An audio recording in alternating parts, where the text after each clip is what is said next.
এটুকুই বোঝাই যে আমরা গতকাল যে সিদ্ধান্ত নিয়েছি, একটা কমিটি, তিনজনের একটা কমিটি, যেখানে দুজন ইউজিসির মেম্বার আছেন, মন্ত্রণালয়ের প্রতিনিধি আছেন, তারা সার্বিকভাবে পুরো জিনিসটা পর্যবেক্ষণ করে তারা একটা আমাদেরকে দেবেন, সাজেশন দেবেন, রেকমেন্ডেশন দেবেন, এবং সেই হিসেবে আমাদের পরবর্তী যে কর্মপন্থা সেটা আমরা নির্ধারণ করব।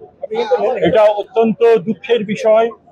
আমি তাদেরকে নিশ্চিত করেছি এবং তারা কেউ কেউ ওনারা বলেছেন এবং সঙ্গত কারণেই বলেছে যে শাহজালাল বিশ্ববিদ্যালয়ে যখন তাদের অনশন ভাঙা হলো, তখন পরবর্তীকালে তো তাদের জন্য কিছু করা হলো না।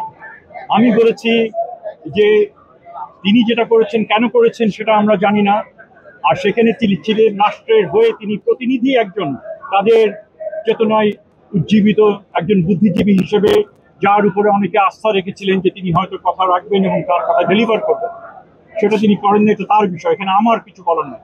আর আমি এখানে নিজের দায়িত্বপ্রাপ্ত উপদেষ্টা হিসেবে আমি তোমাদের কাছে এসেছি। আমি তোমাদেরকে বলতে পারি যে সিদ্ধান্ত হবে, যে রিকমেন্ডেশন হবে, সেটা আমরা বিবেচনা করে যে সিদ্ধান্ত আমরা নেব সেটা অতি দ্রুত সেই সিদ্ধান্ত আমরা বাস্তবায়ন করব।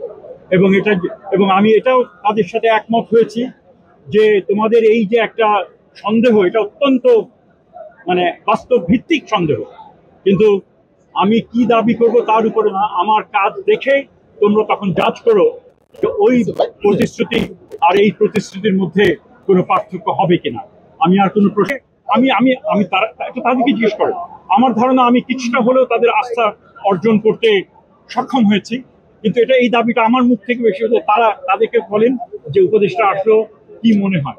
অবভিয়াসলি সেখানে তাদের হয়তো একমত তারা থাকবেন না, কিন্তু আমি আবার এটাও বলেছি যারা বেশি অসুস্থ হয়ে গেছে যে তোমরা যেহেতু বাকিরা তোমরা তো করতে চাচ্ছ না, অনশন ভাঙতে চাচ্ছ না, কিন্তু যারা অনেক অসুস্থ হয়ে গেছে তোমাদের এটা তো অব্যাহত রাখবে অন্যরা, কাজে তোমরা অন্তত পক্ষে একটু পানি খাও, তোমরা নিজেদেরকে সুস্থ করে তোলো। কারণ তখন তারা বললো যে না, তারা সেটা করবে না। এটা তাদের, আমার দিক থেকে পিতা হিসেবে, অভিভাবক হিসেবে আমার যতটুকু বলার আমি বলেছি। আমি খুশি হতাম যদি তারা আমার কথা মেনে নিত। আবার আমি এটাও বুঝি যে এই বাস্তবতার প্রেক্ষিতে তারা করছে, এটা তাদের অধিকার।